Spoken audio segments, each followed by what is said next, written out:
Unang ganap ngayong January 2nd week 2026. Pupunta pala kami ng Alwasan Vision para magpagawa ng salamin sa mata. Medyo lumalabo na yung mata. Alam mo na, nagkakaedad na. Kailangan na gumamit ng salamin. Pero masyadong malabo, yung parang nearsighted lang pagka medyo malapit. Hindi kami na masyadong makita. Maan pala kami dito sa may Haraj Market, dito sa may Damam.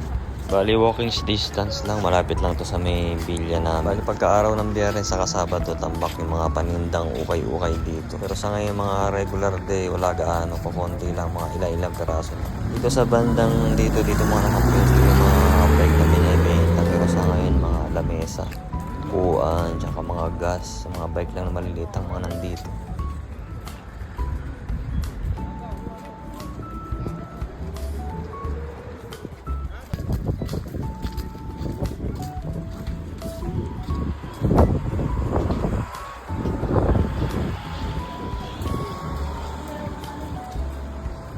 May nakita akong mga sala set dito. Pwede pa itong ipabagay. Di-detailing lang yung mga foam nito. Konting linis lang tsaka konting detailing. Ang tanong kung magkano pabagay niyan. Ayun, fast forward. Nandito na nga kami sa may Alwasan Vision, sa may pagawaan ng salamin. Bali, insurance pala itong gamit namin. Bigay ng company.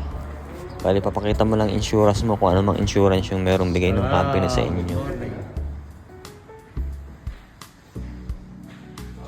Bali, ang halaga pala ng pinili ko is 385 SR. Parang bayaran ko lang sa insurance is 30 reals lang. Pwede rin naman pumili ng mamahaling frame, kaso malaki na yung babayaran mo, 100, 150. Medyo mahal din to sa Pinas kapag ka nagpagawa ka ng gantong salamin sa Pilipinas na lalo't may grado. Aabutin siguro mga 2,000 hanggang 3,000. Pero dito halos covered ng insurance ng bigay ng company. Halos 30 SR lang babayaran mo. Siguro mga sa 450 pesos lang. Tapos yan, mamimili ka lang dyan kung anong gusto mong frame, kung anong bagay sa'yo.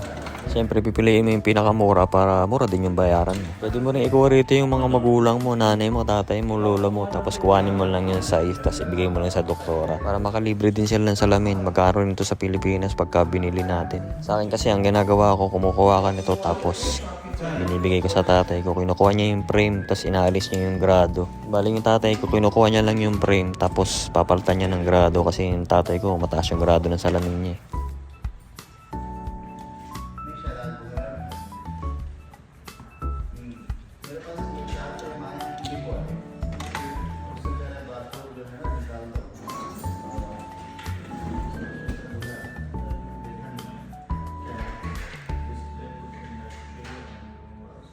ठीक है और सब तरह से रयान ठीक है हमारा community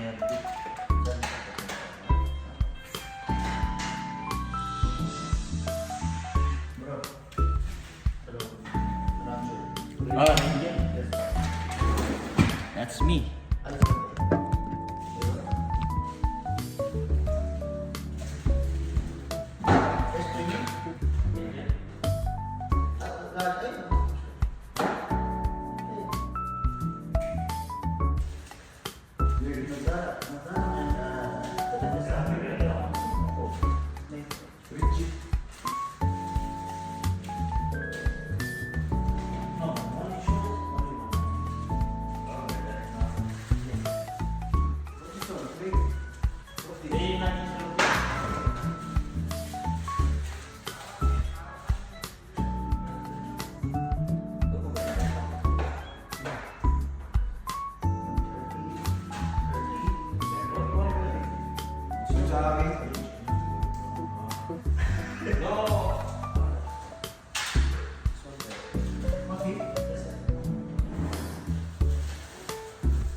So anyway, ito pala yung napili kong salamin sa mata. Kulay brown yung frame niya.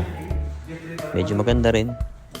Bagay din naman. Gusto ko yung saktuhan lang tapos yung hindi masyadong malaki. Para pag nagbabasa or tumitingin sa cellphone, hindi masyadong malaki. Maraming salamat sa panonood mga kabayan. Kung nakabot ka sa video na to, paki-comment naman kung tagasan ka dito sa Damam. Bye!